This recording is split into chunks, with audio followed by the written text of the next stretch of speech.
Before we get into this month's episode, we wanted to bring light to the current events happening in Iran and offer our condolences to the families mourning the innocent lives of their loved ones. We send our prayers for peace and freedom to the people of Iran.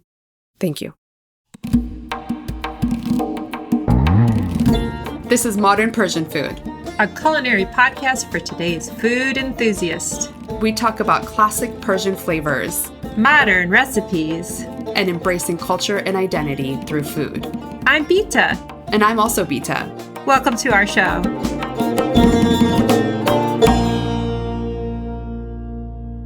Hi, friends. Hi, Beata June. Welcome to episode 185 of the Modern Persian Food Podcast. It is February 2026. And what we like to do at this time of the year, once you're getting settled into the new calendar year and before we get ready for Persian New Year, we like to talk about love and connection. And February is a great time to do that. We got Valentine's Day, we got National Heart Health Month, and just fun to kind of reconnect to our partners, to ourselves, and really building connection to our heritage. So let's take the opportunity and talk about that this month. And in terms of how we're going to do that, let's talk about honey, asal, and anjir, which are figs. And they play such a big role in Persian food and culture, and also for supporting vitality and connection, that it would be a great topic that we can talk about. How are you doing, Beata June? I'm good. I just wanted to say welcome. Welcome to our tried and true listeners. And if you're new here, hi, special thanks for joining us. We are, like you, all about Persian food and culture and how the food kind of connects us with the culture. And we like to do fun things in a modern way, like tie them in with Western holidays. And I love that this month is the heart health for the health. And also it's the season of love. So we are tying in some ingredients, some foods that are real common in Persian culture, and gonna deep dive into those today. Last year, we talked about Persian love cake, and that was fun. And I really enjoyed that conversation that we had together. And I want to say that I actually have a friend that listened to that episode and was inspired to actually make the love cake and presented the cake to me at a gathering that we had. And it was such a special treat that she had taken the time to actually create the love cake based on our conversation and gave it to me. And I really needed a little extra love that day. So she must have known that, but it was really special just to see how we inspired people that we know and even people that we don't know to connect with our culture and to also connect with new recipes and new friends. So that was really special for me. What a sweet friend. That sounds like a really nice surprise. And it is what makes it meaningful. I know for me, when I hear about someone who actually takes to heart what we're talking about, takes it to the next level. So do share with us if you want to share with us in a quick email. We read all our emails or tag us on social media. We love to see how we've impacted your lives. Yes, thank you. Thank you, everybody. Beata June, tell us a little bit about these two ingredients and what they symbolize in our culture. Yeah, asal is honey, and honey, it goes way back. There is a guy, his name was Ibn Sina, and in today's world, sometimes we say Avicenna or Avicenna, but this guy was around over 1,000 years ago. He was a doctor, a physician, and he wrote this really famous book called The Canon of Medicine. It was the leading medical textbook for over 700 years. So it had a huge impact internationally. And he basically famously called honey a reliable guardian of health. And he didn't really think of it as a sweetener as much as we do today, but more as like a preservative for your body. And he used to prescribe a tonic, and I'm drinking a drink today. Oh, I don't know if this is what Avicenna's drink was like, but I am drinking a little tonic. I love drinking bubbly water. So I've got a little Pellegrino.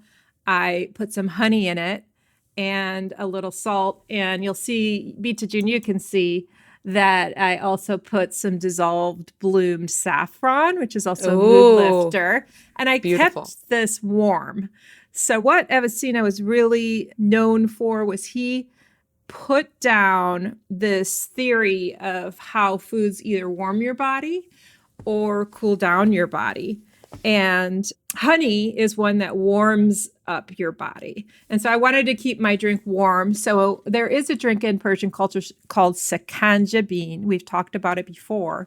It's a drink that you either make with simple syrup or honey and vinegar and saffron. Well, I left out the vinegar because, well, let me first say sakanjabin is a very perfectly balanced drink because it has both the warming elements of the honey and the cooling element of the vinegar.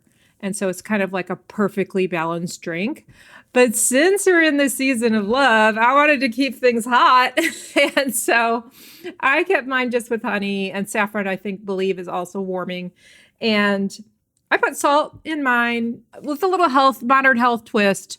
What we know today is that if you put some sweetener, like a little maple syrup or honey, in your water and a little salt, your body will absorb and sort of better hydrate your body than if you just drink straight water. Of course, all types of water are good for you. Yes. So kind of fun to think back to the old reasons that people thought of honey as medicine, and then also to tie it into today. And why is honey like a fuel for romance is it's kind of like a double energy hit. The glucose gives you a spark of focus, and the fructose gives you sustained physical stamina.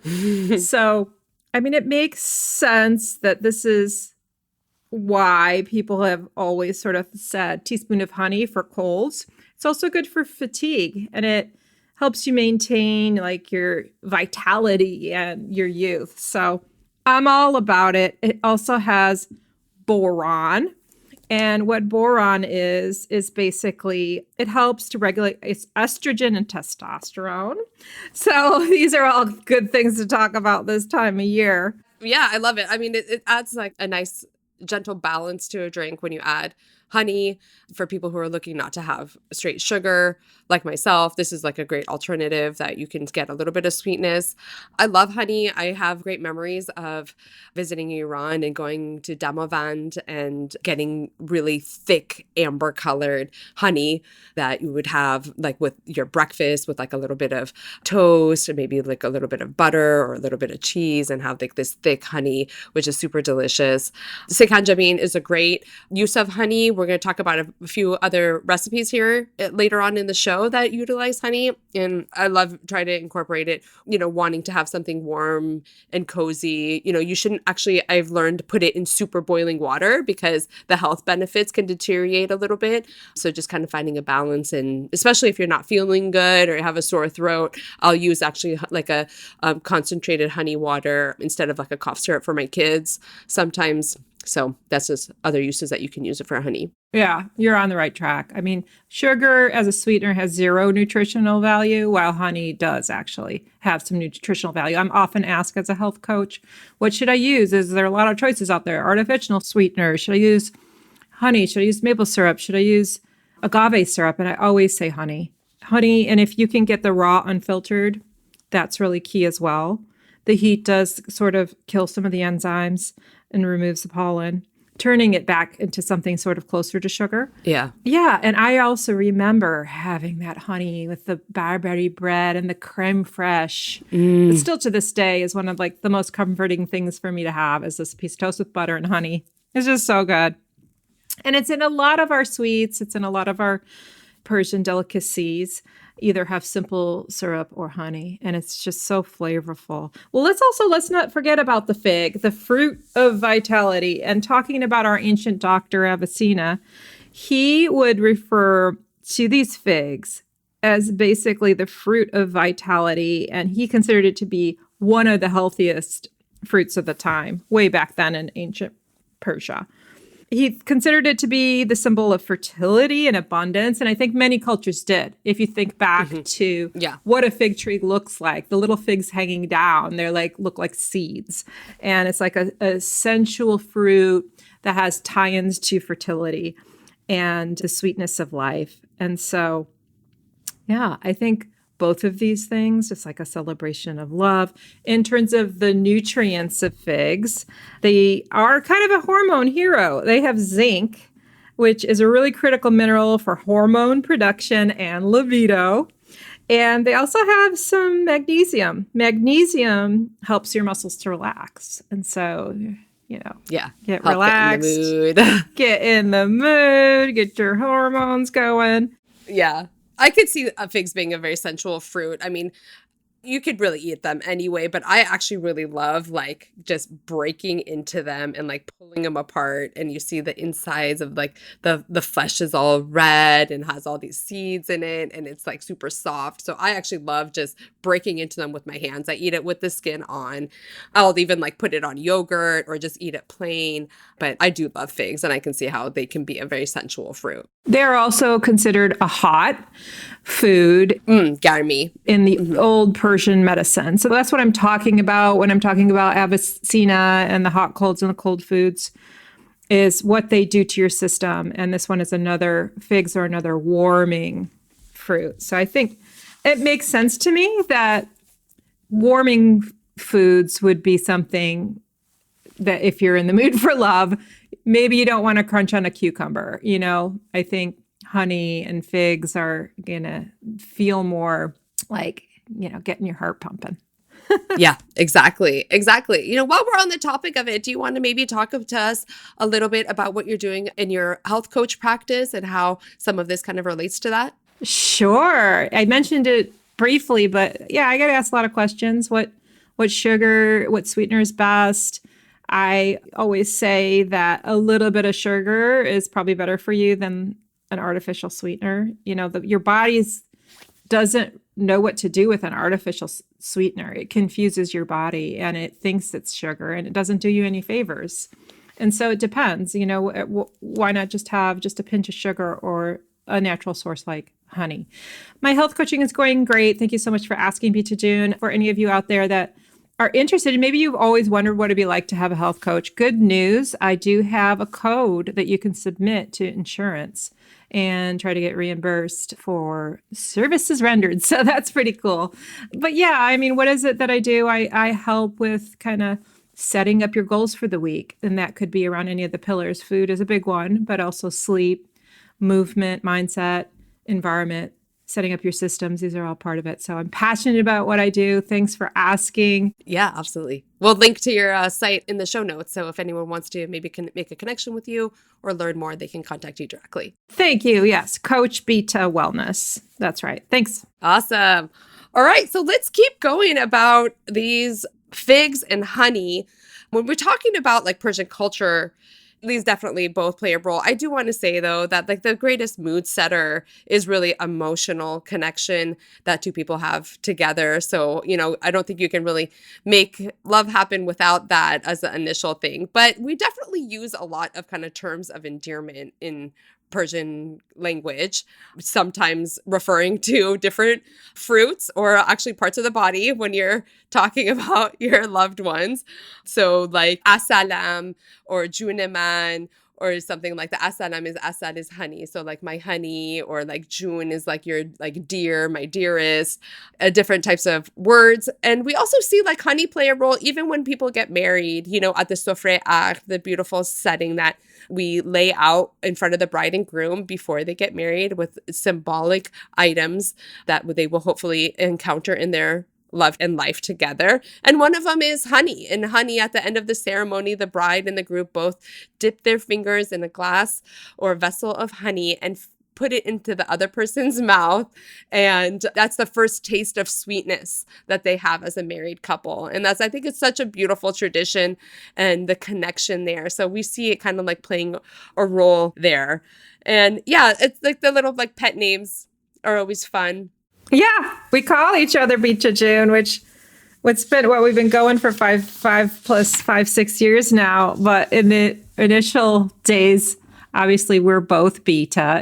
It's just funny to hear your own name and such a term of endearment. Yes, my husband and I started calling ourselves Bita June and Bobby June pretty early on, but it's sweet. It's really sweet. I think you can definitely come up with your own. And I like that it's honey in English and it's asalam in Farsi is kind of the same. But as you were describing the honey ceremony in the Persian wedding, I mean, to hear you say it too, it's pretty racy and sensual for a wedding ceremony. But I mean, we did it. Did you do it in yours?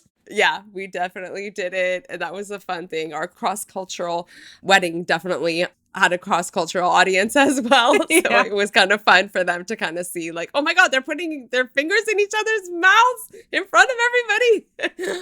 But yeah, it's fun, and it's fun to continue those traditions. And also the pet names. Do you guys have a pet name for each other aside from calling each other like Bita June and Bobby June? It changes. It changes. Depends. If I want him to do something, he's probably Honey. No, gotcha. Honey, yeah. What is it? Honeydew? Honeydew? Honey, I have something for you to do. No. Honeydew. Honey June. That's fun. I have a honeydew for you. What about you? What do you guys have? I think ours is to the extent of just like Honey June. Oh, you say them together, Honey June? Yeah, Honey June. Oh, Honey June. That's very sweet. But in a previous life, I've used the word like jigar. Like jigar, like it literally translates to liver. My liver. And then it was like a short term of jig. That was a long time ago. I like jig. In a previous life, but jig was our little nickname. Jigad, and it turns into jig. Jig, that's so funny. Our very first one, and I'm talking 30 years ago, was Juge. Oh, Juge, like Juge, like little chick, little chicken. But I wasn't just the Juge. He was also Juge. Yeah. Go figure. It's fun. It's fun. Maybe our listeners can take some inspiration and give a pet name to someone special. Pet names are sweet. Then they don't have to make any sense. I mean, 6'2" and he's a baby chick, but go figure. It was sweet. Go figure. Yeah, absolutely. Anyway, fun parts. Let's talk about food. Let's start talking about some recipes and stuff, what people can make with these two ingredients this season. Okay. You want to tell us some honey recipes? Yeah, I touched on sekanjabin, and that's a drink that we have episodes on, so you can certainly click over and really deep dive into how to make sekanjabin, the Persian sweet and almost like a Persian 7-Up or Sprite. There's also something really yummy that I love called sohan asali. Sohan it's like a Persian brittle, and it's really buttery.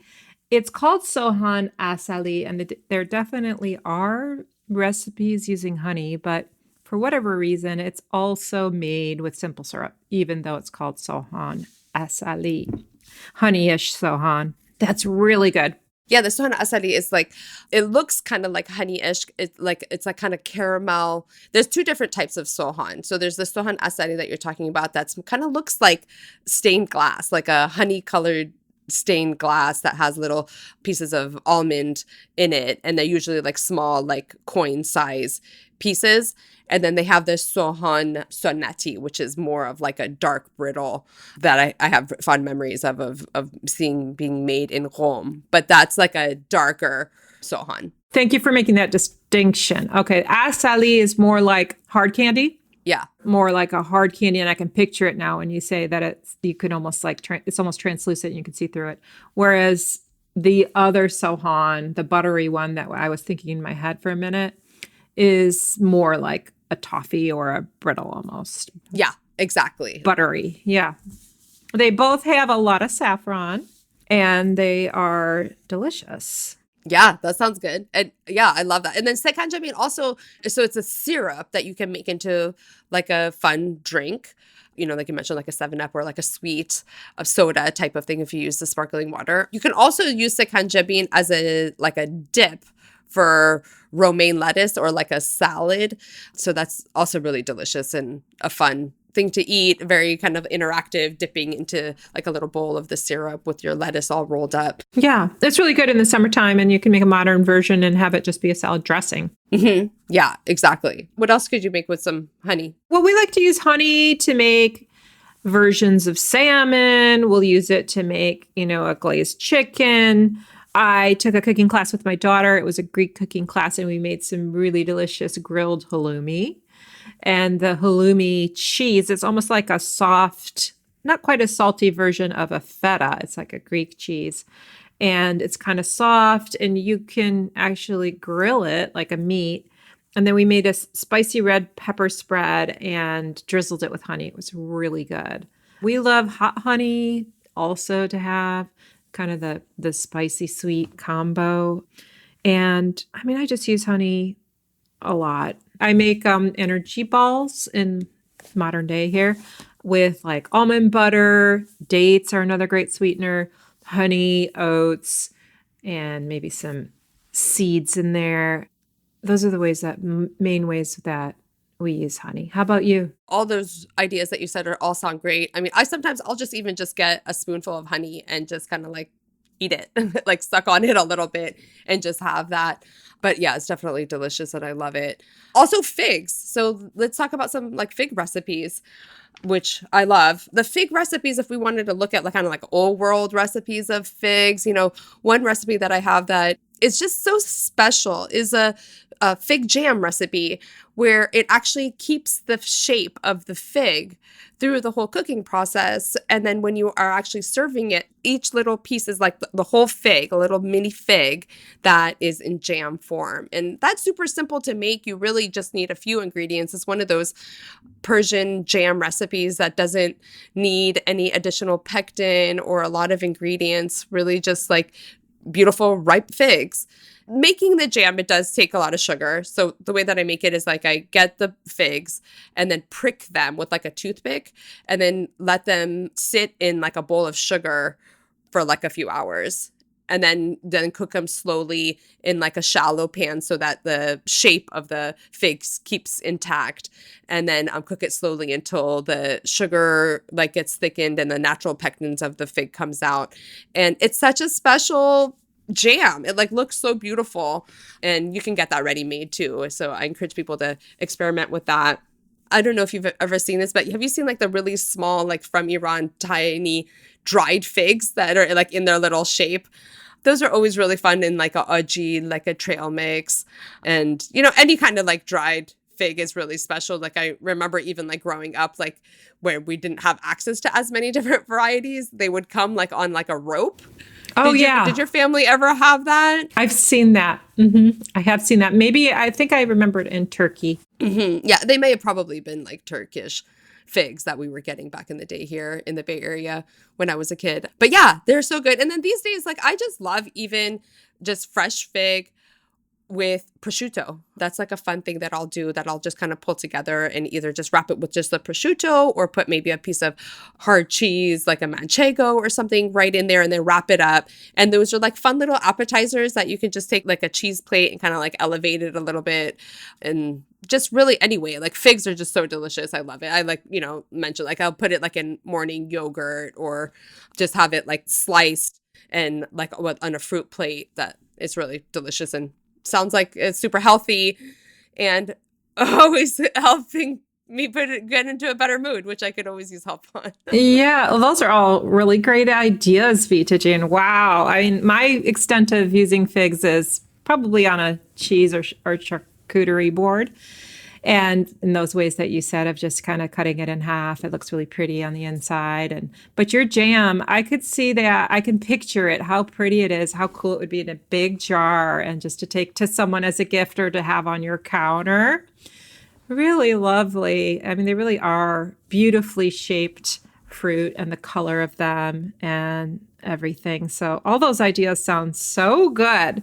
Now tell me, will you be incorporating any of these recipes into your cooking class? Tell me what's going on with your cooking class.